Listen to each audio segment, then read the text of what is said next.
மாடு எப்படி முட்டும்? மாடு எப்படி முட்டும் சொல்லு. மாடு எப்படி தலையாட்டும்? ஆட்டி காட்டு.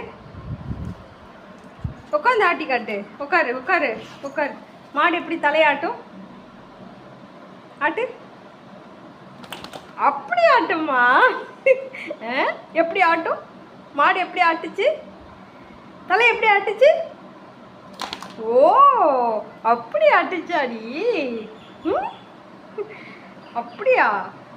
எந்த மாடு? ஐயோ, தம்பி முட்டை வந்துச்சாடி? எப்படி முட்டை வந்துச்சு? மாடு எப்படிப்பா முட்டுச்சு? எப்படி முட்டுச்சு? சோகமாயிட்டியா? சோகமாயிட்டியாடி? சரி சரி, படுத்துக்கோ படுத்துக்கோ. நான் மாடை அடிச்சிடுறேன். படுத்துக்கோ படுத்துக்கோ படுத்துக்கோ. கம்ப்ளைண்ட் பண்ணுறியா?